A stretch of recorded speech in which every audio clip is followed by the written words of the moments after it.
assistimos às tentativas de ilusões do exitoso empreendimento que atravessou gerações para criar entre nós uma produção acadêmica na área de abrangência nacional e com qualidade e reconhecimento internacional.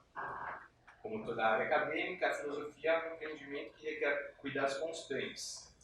Porte bolsa para significar hiatos geracionais, desfaz toda uma cadeia formativa e compromete 8.000 linhas de pesquisas inteiras. Para além da interrupção da pesquisa, os efeitos subjetivos desses cortes de bolsa também não devem ser subestimados. A escolha pela filosofia raramente se faz desacompanhada de certas doses de confrontos familiares e sacrifícios pessoais. O fechamento dos poucos canais que se contava para manter-se sustento e seguir uma carreira tem um impacto, nesse sentido, não desprezível, gerando insegurança para aqueles que optaram por esse curso. Bom, para não darmos esse passo, para não nos furtarmos a uma série de contas com a situação ameaçadora que nos interpela, nos ameaça, temos, antes de mais nada, identificarmos o porquê desta pergunta, pelo porquê, o para quê da filosofia. Com isso, quero sugerir que o mote desse encontro não se trata de uma escolha fortuita dos organizadores do evento. A pergunta que reverbera ao longo desse encontro é uma pergunta que remete à pergunta feita pelos próprios detratores da filosofia. A resposta a ela deve redarguir os que afirmam, aludem à inutilidade da filosofia, procurando assim um alívio para as nossas consciências e uma justificação de nossa escolha. Né? Esse seria, eu digo, o caminho natural para uma resposta. Não devemos esconder, portanto, que o apelo, a relevância e a urgência da pergunta pelo porquê da filosofia se enraiza no contexto da nossa sociedade em que, como o professor aqui da casa anunciou, acabei de mencionar, a filosofia foi levada em nível de Estado. Estou certo de que, por maior que seja evidente má fé, ou mesmo por conta dela, temos de identificar em que medida as críticas, ou melhor, os ataques atuais atingem a filosofia e em que medida elas atingem a prática da filosofia nas instituições superiores.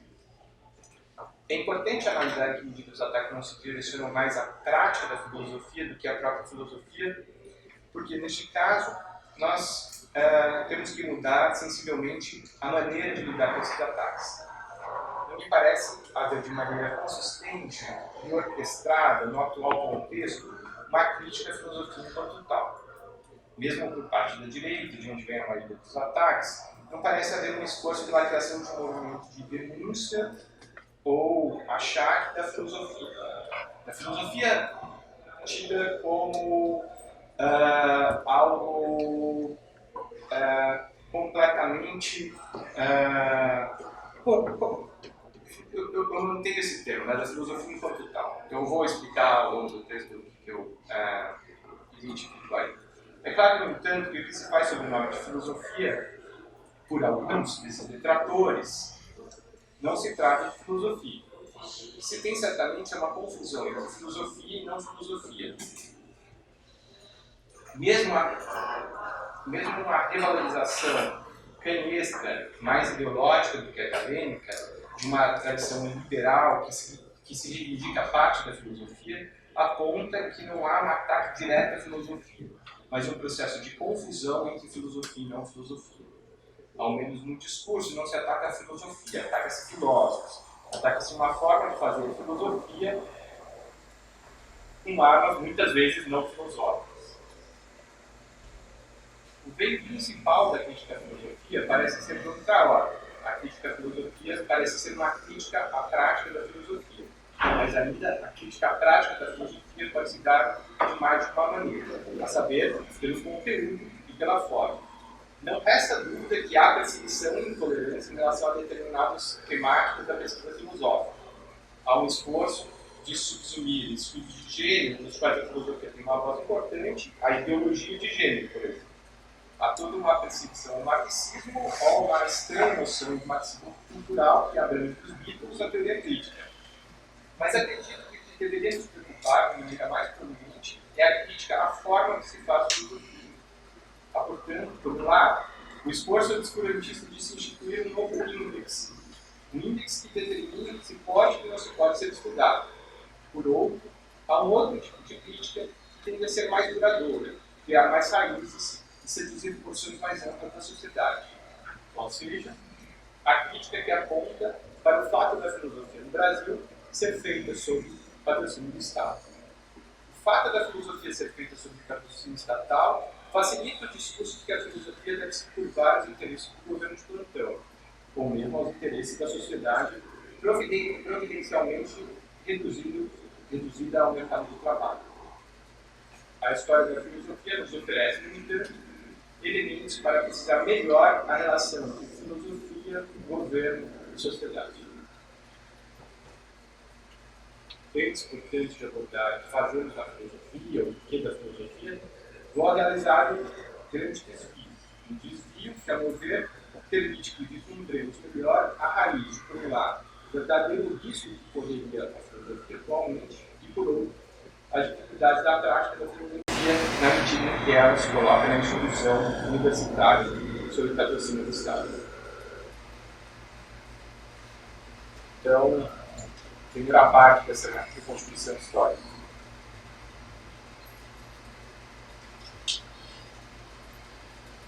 Para além do mero despertador pessoal, David Hume também representa para Kant o mais decisivo, nas palavras dele, acontecimento em relação ao destino da metafísica desde o seu surgimento até onde alcança a história da mesa, da nossa problemática. Ao demonstrar a ilegitimidade da metafísica sustentar condições causais por meio de uma, nas palavras do Kant, necessidade objetiva baseada no conhecimento, em citação, deslocando o estatuto da necessidade dessas mesmas condições para uma fonte subjetiva, e o mesmo lance acaba com a metafísica, tal como sempre fora pensado até então, e acende, nos termos de Kant, uma fagulha para pensá-la da linha de uma outra maneira.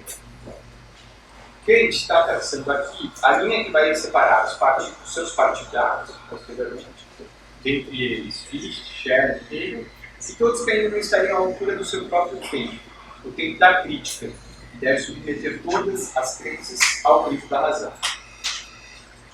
A denúncia de Kant é que a fagulha humiana não teria sido aproveitada pelos bons cérebros de sua época. Estes viram em Hume tão somente o destruidor da metafísica. Kant lamenta que os auto-intitulados Common Sense Philosophers, a saber, Thomas Hart, James Horsdale, James Beatty e Joseph Priestley, em meio à escuridão que se viram com a perda da orientação da metafísica tradicional, antes de ligar às verdades supremas, tomaram a mão do senso comum para lhe servir de guia da alma. Em vez de interpretar a crítica humiana à causalidade como uma necessidade de se repensar a filosofia a partir de um corte entre fenômenos e coisas em si, e evitar seus paralogismos e as antinomias que combinavam a história da filosofia no trabalho de Sísifo, os filósofos do senso comum resolveram calar Weber e o que Kant chamava de carecimento da razão. Vou mobilizar um exemplo aqui. Para Thomas Hart, a filosofia teria importunado os réis mortais de que submetessem suas crenças cotidianas à razão, sem que posteriormente, sua própria luz fosse capaz de garanti-las, a própria luz da filosofia. Incapaz de cumprir suas promessas para o senso comum, a filosofia acabaria, ao invés disso, por enredá-los em seus próprios fantasmas. Eu cito Hart: admirável filosofia, filha da luz, parente da sabedoria e do conhecimento.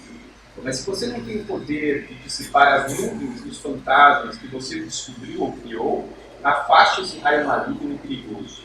Eu desprezo a filosofia e renuncio à sua vida. Deixo minha alma meditar com o senso comum.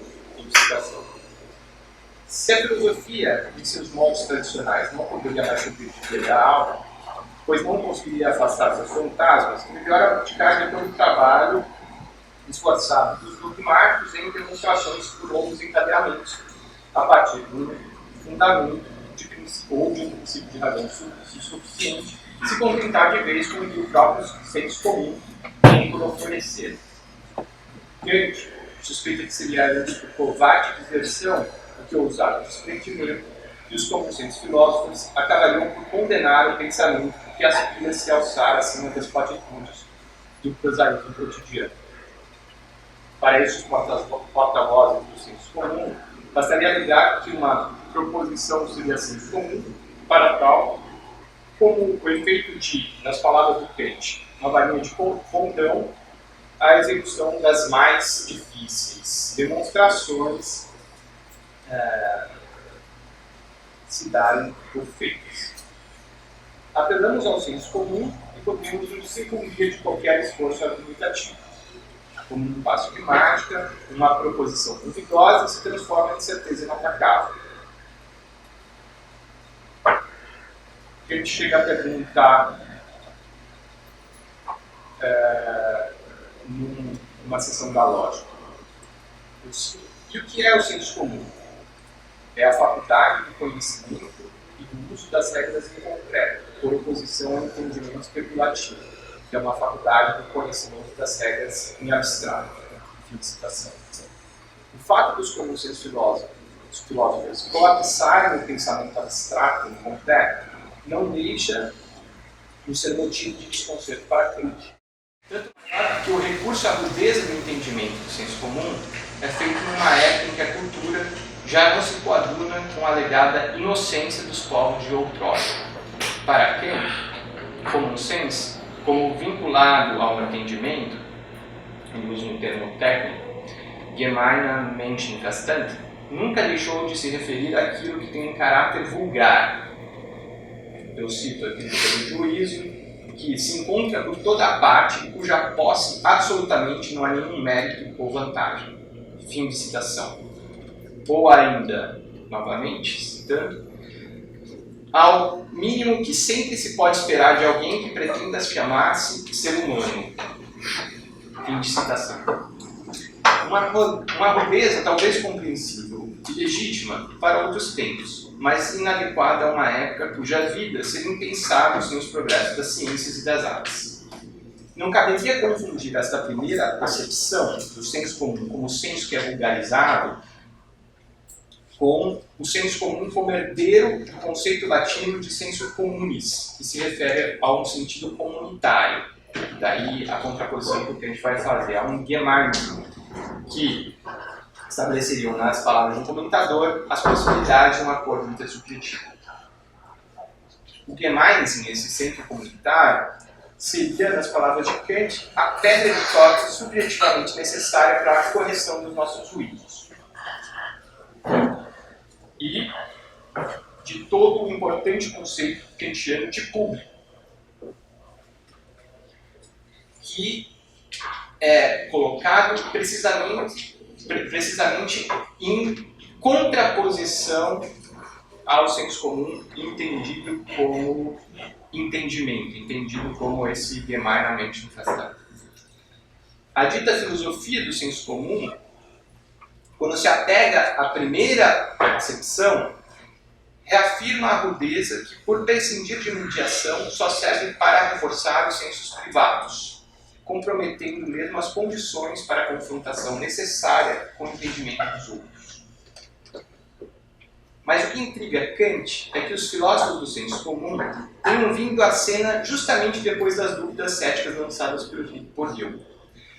Diante desse repentino apego ao senso comum, desprezo pela filosofia, Kant deixa escapar suspeitas daquele oportunismo que consiste na adesão ao adversário quando se pressente a impossibilidade de vencer.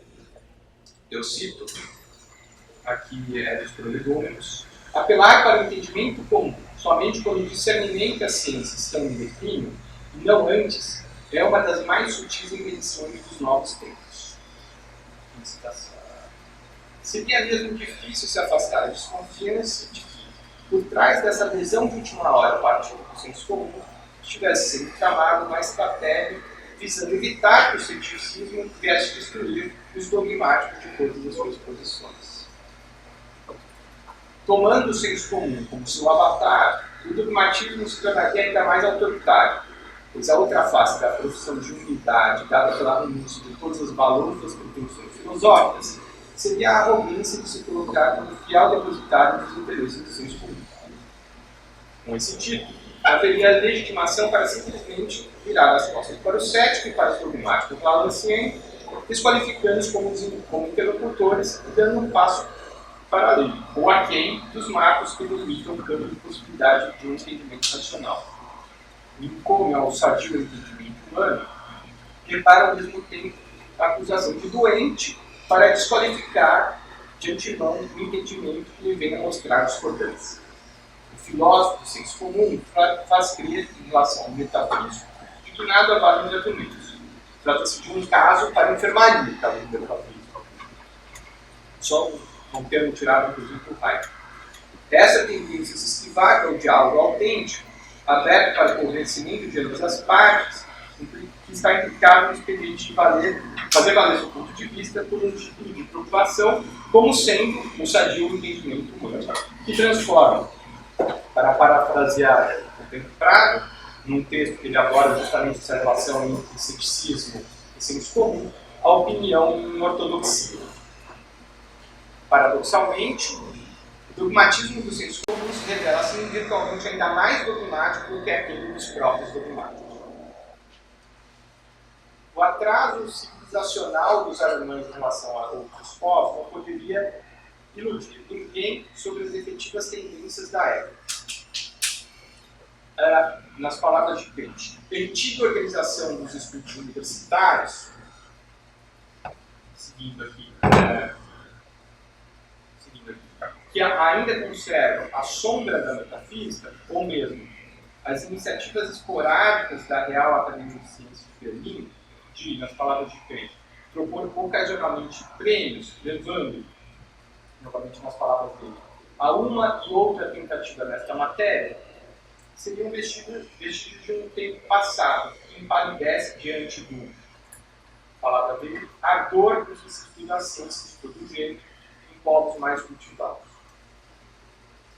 De modo que, com efeito, ao se comparar essas duas realidades, sai reforçada a impressão de que a filosofia, eu cito, já não se conta entre as ciências rigorosas. Uma constatação que podia comprometer sua posteridade.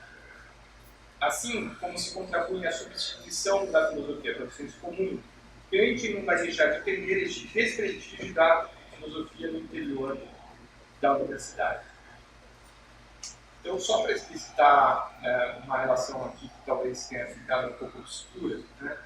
Kant ele acredita que, em grande medida, o desprestígio da filosofia em se colocar como ciência, ela acaba alimentando esse abandono da filosofia que ele vê na filosofia do senso comum. Né? Uma filosofia que, para ele, sobretudo, estaria se alastrando em alguns países que ele julga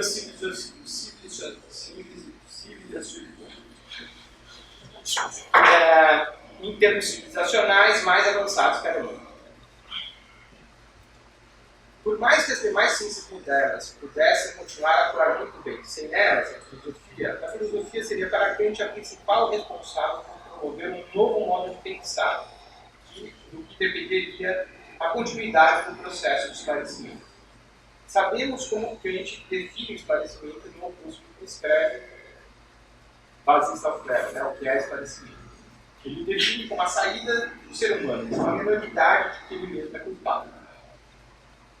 O que define essa saída da minoridade ou a maioridade para Kant? Está em condição de conduzir-se pelo seu próprio entendimento.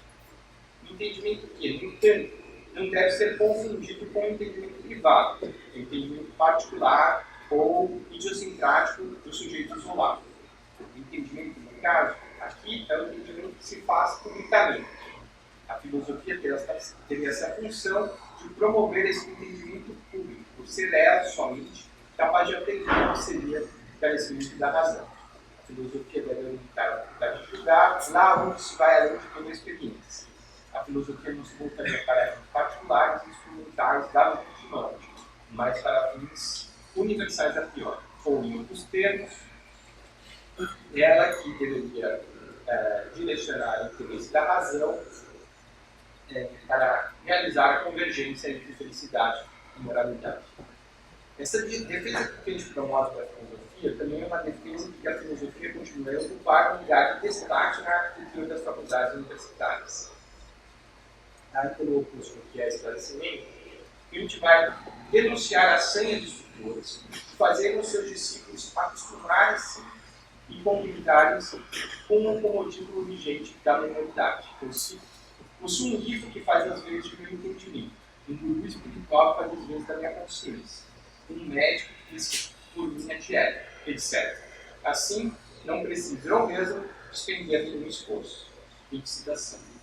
Ora, a filosofia, na medida em que pretende zelar pelo papel emancipador do esclarecimento, precisamente de levar o ser humano à maioridade, deve, portanto, preparar-se para entrar em conflito com esses tutores que apelam para o lado do ser humano que o perpetua na minoridade. Um embate entre a filosofia e aqueles profissionais que se querem colocar como tutores dos seres humanos não ocorreria apenas em discussões ocasionais de fortunas. O embate, de cujo desfecho depende do próprio esclarecimento, já estaria plasmado no desenho institucional da universidade. No conflito entre as faculdades, a gente apresenta a universidade concebida como uma espécie de entidade coletiva elegível. Dispõe o seu corpo sentido em uma divisão dada pelas faculdades superiores, Teologia, Direito e Medicina, e a faculdade inferior, a faculdade de Filosofia, que no caso seria composta, citando aqui Kant, por dois departamentos, um do conhecimento histórico, que pertence à história, à geografia, conhecimento da língua humanística, com tudo que a ciência natural apresenta de conhecimento empírico, e o outro dos conhecimentos racionais puros, matemática pura, filosofia pura, metafísica da natureza e dos costumes. As faculdades superiores seriam parte de uma divisão derivada da necessidade sentida pelos governantes de, nas palavras do Kant, agir sobre o povo mediante certas doutrinas. A faculdade de filosofia ficaria sob a égide da razão, sendo-lhe conferido o poder, eu cito, de julgar com autonomia, isto é, livremente, segundo princípios do pensar em geral. Fim de citação. Portanto, a ela caberia ainda, cito novamente, responder pela verdade das doutrinas que tem de acolher ou até só admitir, e nesta medida, como livre e unicamente sob a legislação da razão. Fim de citação. Para Kant, a filosofia deveria observar que a universidade permitiria que o conhecimento produzido ganhasse um caráter público. Todo o conhecimento produzido, inclusive das faculdades superiores. A faculdade de filosofia deveria criticar até mesmo o próprio governo quando, porventura, este viesse a determinar sanções a faculdades superiores que tolesse injustificadamente o livre exame público de ideias. Kant afirma mesmo que que a universidade tem de ser composta por uma ala esquerda e uma ala direita. Eu cito novamente o Kant no conflito das faculdades. A classe das faculdades superiores, como a ala direita do Parlamento da Ciência, defende os estatutos do governo. No entanto, numa Constituição tão livre como se deve ser aquela em que se trata da verdade, tem de existir igualmente um partido da oposição, a ala esquerda, que é o banco da faculdade filosófica, porque sem o seu severo exame e objeções, o governo não estaria suficientemente instruído sobre o que lhe seria frutífero ou prejudicial. Fim de citação. O grande risco de colisão entre as faculdades superiores e inferiores, que Kant nos recomenda temer, é quando o governo passa a beneficiar somente as faculdades superiores, a medicina, o direito e a teologia, em detrimento do papel oposicionista exercido pela faculdade de filosofia. A adoção de políticas nesse sentido seria a via mais rápida para uma perpetuação populista da minoridade. Eu cito Kant. O povo quer ser dirigido, isto é, na linguagem dos demagogos, enganado. Não quer, porém, ser fiado pelos eruditos das faculdades, pois a sua sabedoria é para ele demasiado elevada, mas pelos seus agentes que percebem do savoir-faire, pelos eclesiásticos, pelos funcionários da justiça, pelos médicos, enquanto práticos têm por si a mais vantajosa presunção. Fim de citação. O governo demagogo é precisamente o que rompe com o papel, derivado da estruturação da universidade, da faculdade inferior de supervisionar a superior para ir ao encontro dos anseios do povo. Né? Então, o demagogo ele atravessa essa prerrogativa da faculdade inferior de supervisão para ir diretamente ao encontro dos anseios do povo. Eu cito novamente: o governo, só por eles pode agir sobre o povo, é deste modo induzido a impor às faculdades uma teoria que não promanou o puro discernimento dos seus sábios, mas é intentada em vista da influência que seus órgãos de ação podem ter sobre o povo, pois este, naturalmente, atém-se sobretudo ao que menos o obriga a esforçar-se e a serviço da sua própria razão, podendo assim conciliar melhor os deveres com as inclinações. Fim de citação. Bom, seja dentro do desenho da universidade, seja dentro de todo o terreno aberto por crítico à crítica, é essa contraposição, né, entre a filosofia e o senso comum que vai determinar os campos dos aliados do projeto kantiano, nos quais eu colocaria Fichte e Hegel, naquilo que eles conjuntamente classificariam como não filosofia. Uma não filosofia que está eminentemente descompromissada com o processo formativo dessa discussão pública por argumentos. Agora eu vou passar para a segunda parte da palestra. Quanto tempo já foi? Só para eu ter uma... 12h55. Eu não sei exatamente quando começou. Foi meia hora.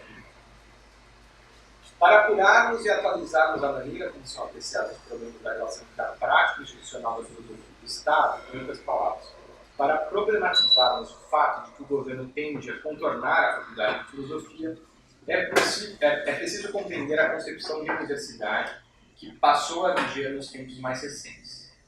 A universidade que emerge a partir do princípio do input-output, ou do custo-benefício, na medida em que privilegia exclusivamente as faculdades profissionalizantes, também vai se voltar contra as aspirações por uma maioridade que havia sido levantada pela filosofia iluminista.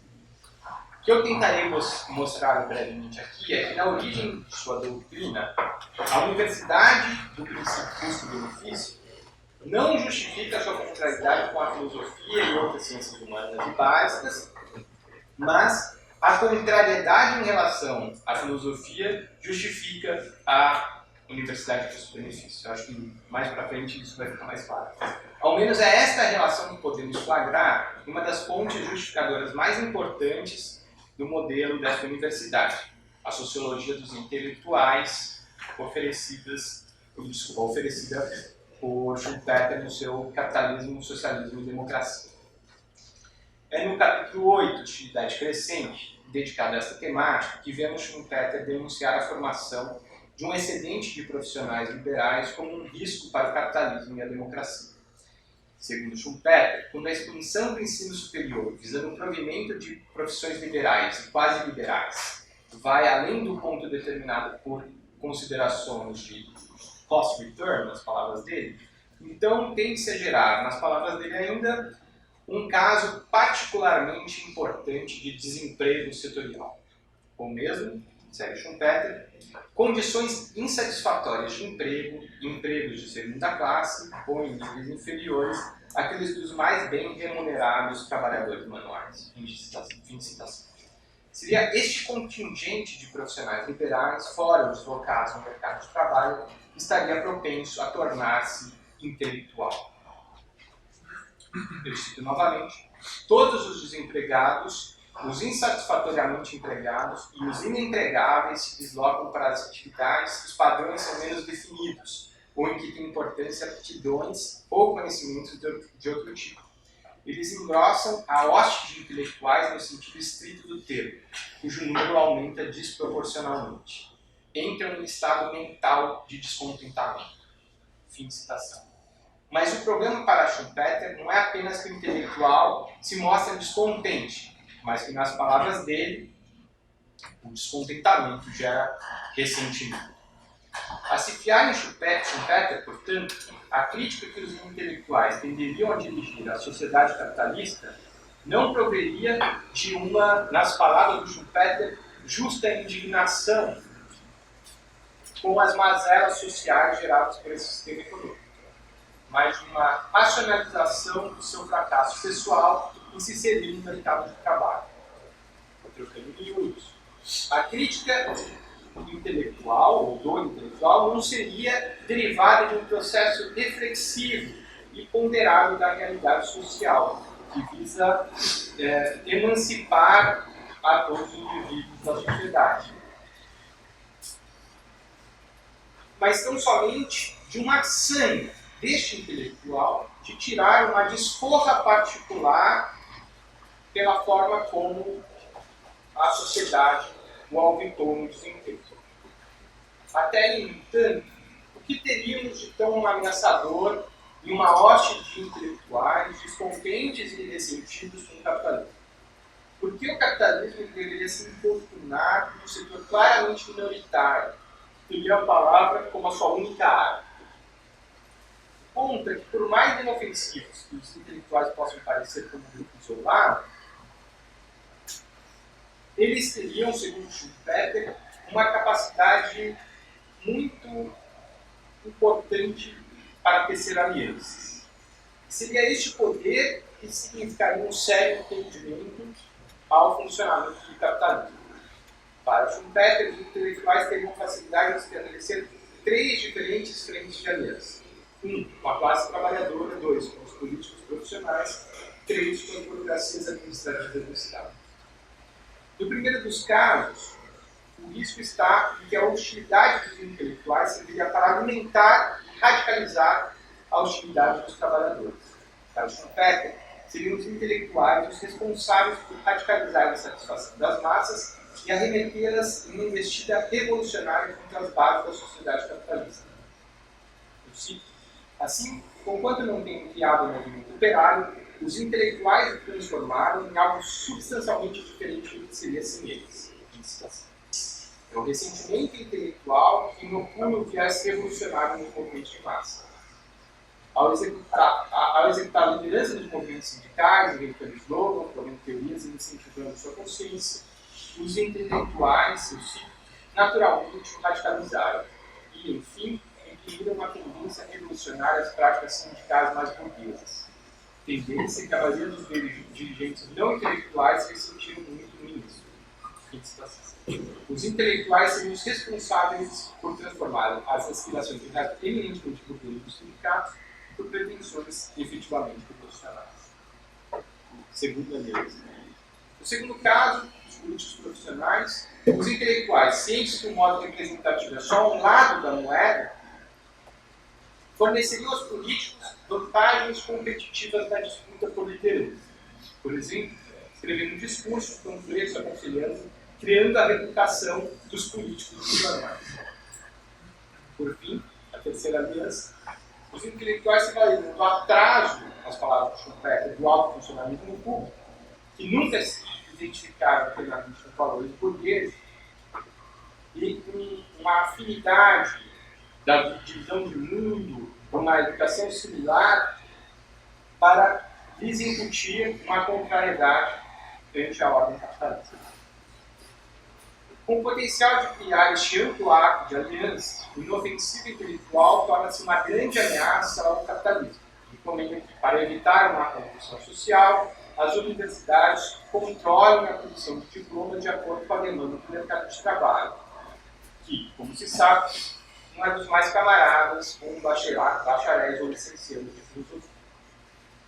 A resposta que Pierre Bourdieu confere em seu ensaio clássico, A Reprodução, a este tipo de raciocínio, me parece certeira.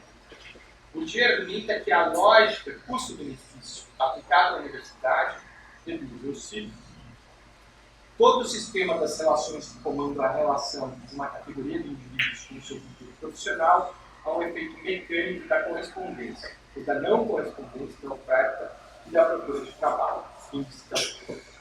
Desfeita esta redução, desfaz-se também, nas palavras de Bourdieu, a relação simples e direta, operada por Schumpeter, entre, eu cito, a superprodução relativa de diplomados em relação ao mercado de trabalho e o surgimento da atitude revolucionária entre os intelectuais. Em citação. O argumento de Bourdieu, que contra a concepção do ensino superior, que só, nas palavras dele, reconhece como necessidades aquelas que se julgam dignas de serem atendidas por referência ao ideal tecnocrático da dignidade econômica das nações, deve-se reconhecer como necessidades todas as exigências da educação efetivamente expressas. Bourdieu denuncia a tendência a se condenar como irracionais as motivações e as vocações que levam hoje uma parte dos estudantes para as suas carreiras improdutivas, ou seja, para a filosofia, por exemplo. Ocorre aí que não se percebe que essas orientações também são frutos da sociedade, que levam muito jovem a tentar entender os valores, o papel do Estado, do meio social e a maneira como cada um desses fatores incidem em sua trajetória. Porque uma sociedade não pode se preocupar com uma demanda ligada à elevação do nível cultural de sua população e à evolução das atitudes frente à escola e ao conhecimento.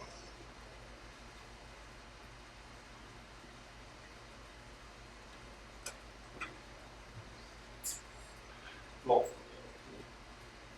essa pergunta, então, que me permitiria retomar um pouco aquele vínculo entre formação e maioridade expresso por Kant, soterrado por essa concepção, digamos, neoliberal da universidade, que vai ser reivindicado no debate sobre a reforma da universidade que estava se passando as instituições de ensino superior na Alemanha do pós-guerra.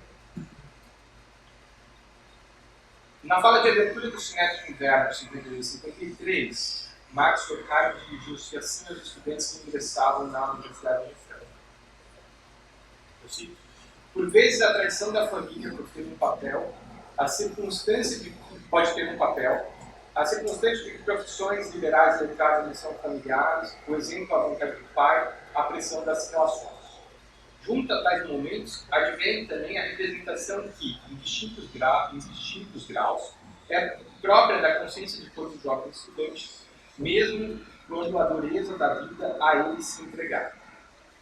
É o pensamento de que o estudo na universidade não abre apenas melhores oportunidades econômicas e sociais, não promete apenas uma carreira, mas, em vez disso, oferece o mais rico desdobrar das disposições humanas. Oferece a oportunidade para a satisfação apropriada de sua própria destinação.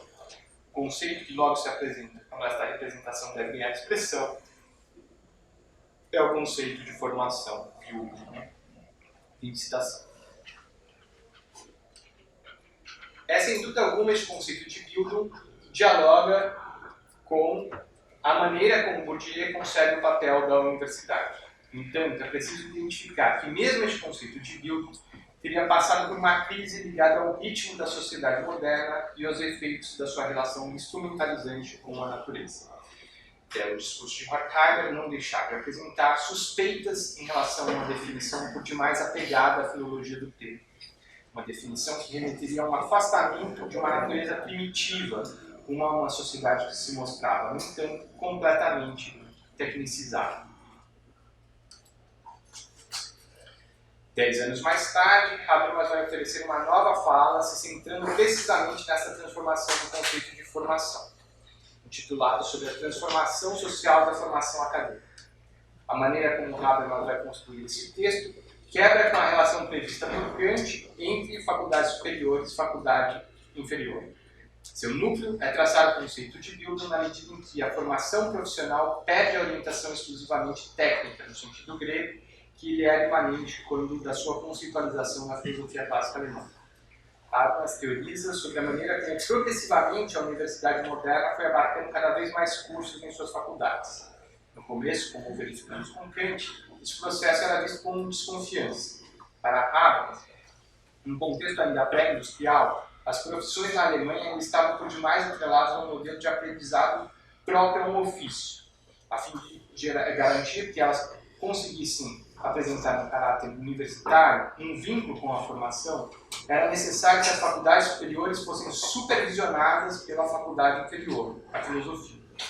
É somente quando as profissões vão sendo perpassadas pela lógica científica de, nas palavras do Habermas, disposição controlada pelas ciências experimentais sobre processos naturais, que há uma efetiva quebra do modelo de aprendizado próprio ao ofício.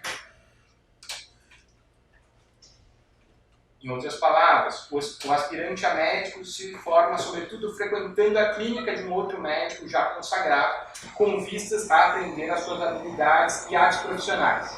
Isso era o começo da formação médica, né? Ou uma formação ainda ligada muito ao ofício. A medicina, no entanto, como diversos outros campos profissionais, passam a depender de um processo de cientificação que corresponderia a essa disposição técnica sobre projetos objetivados. Na formação profissional, aprende-se exclusivamente a se ter controle e previsibilidade sobre certos processos objetificados.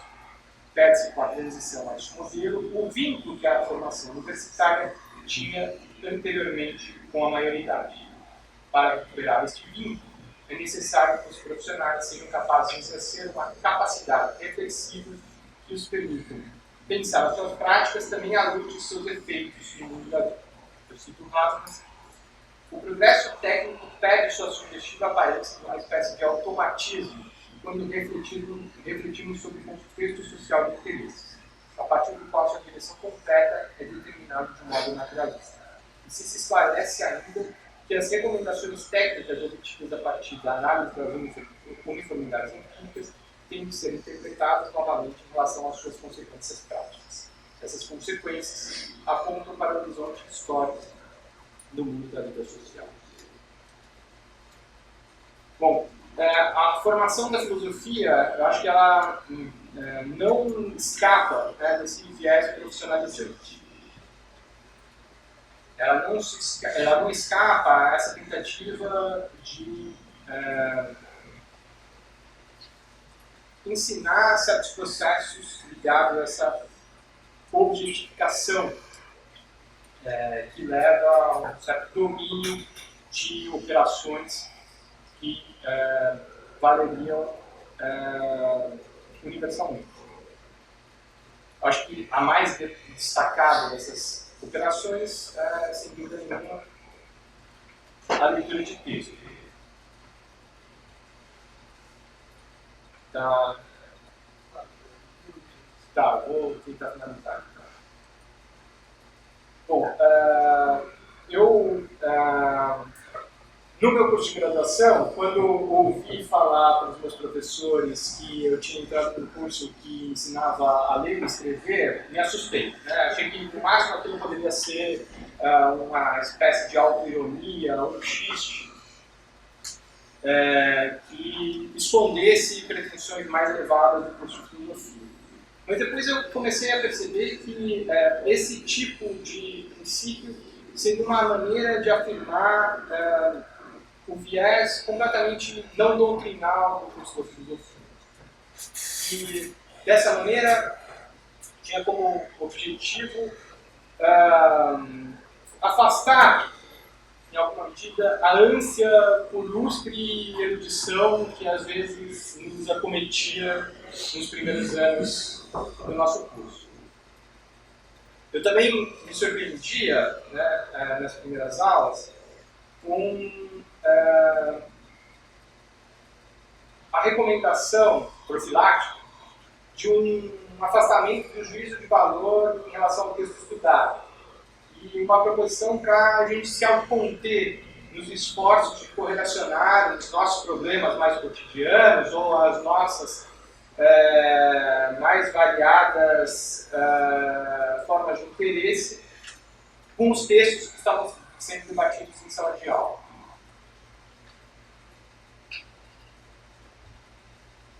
Eu acredito que quando essa etapa da suspensão do juízo é prolongada em excesso, corre sem dúvida nenhuma o risco de uma certa estetização esterilizante dos textos filosóficos.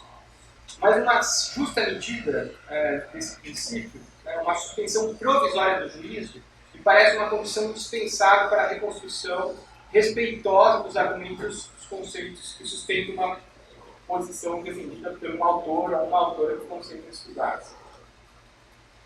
Então, acho que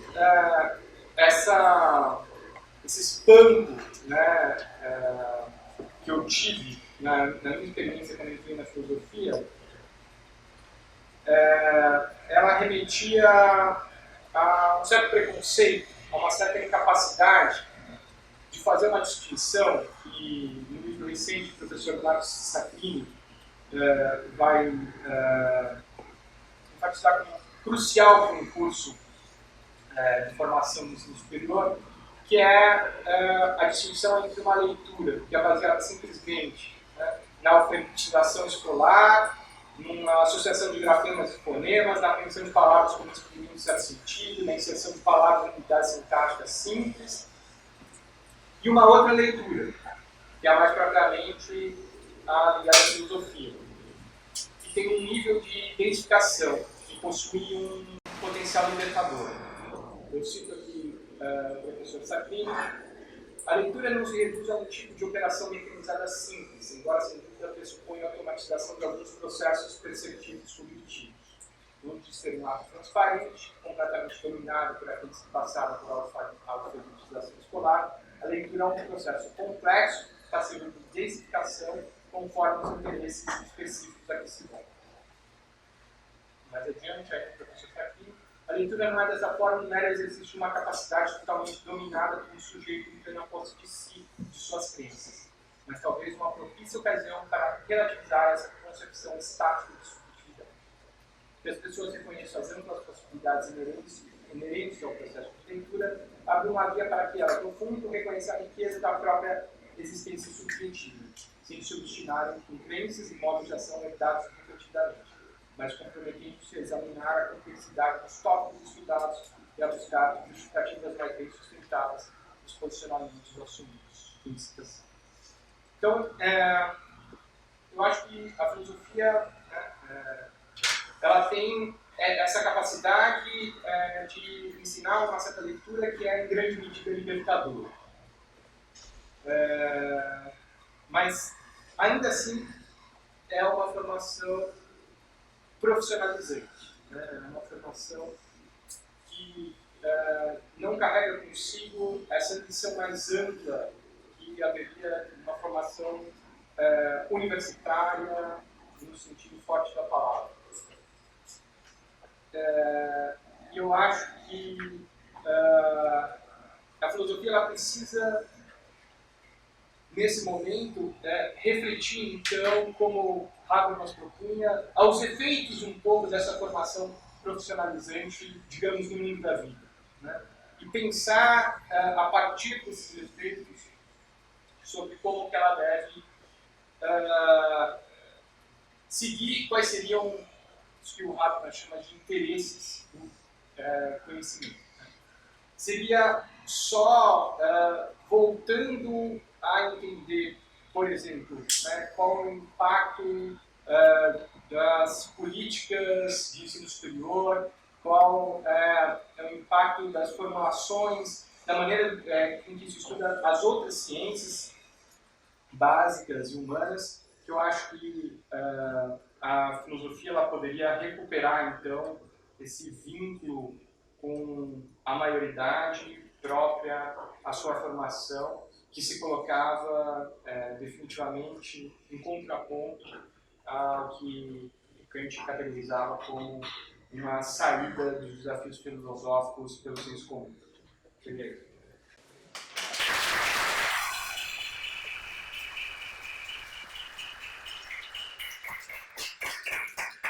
Muito obrigado, professor, pela apresentação. Agora a gente vai abrir para um rápido momento de perguntas, tá?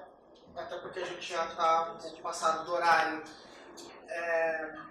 Alguém tem alguma dúvida?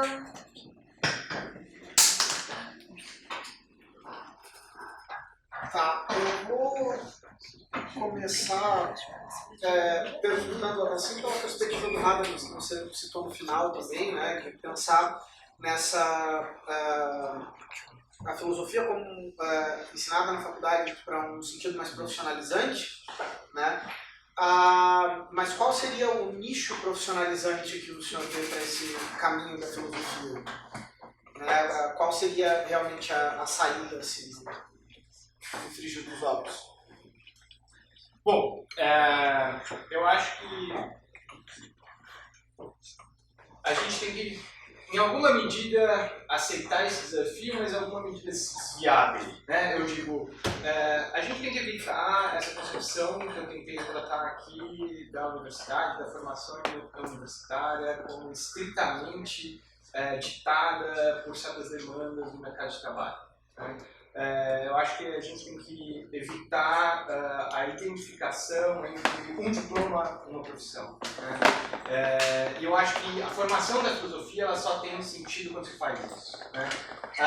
Se a gente for pensar, bom, o que seria a via profissional, profissionalizante da filosofia, né? Qual seria o nicho da filosofia, né? Bom, o nicho da filosofia, se falando, seria a academia, né? Você seguir na carreira acadêmica ou dar aula no ensino médio, o que está atualmente sob ameaça.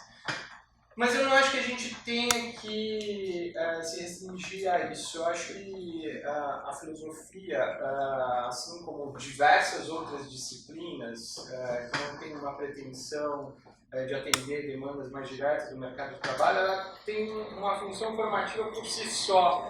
E em um país como o nosso, né, com uma...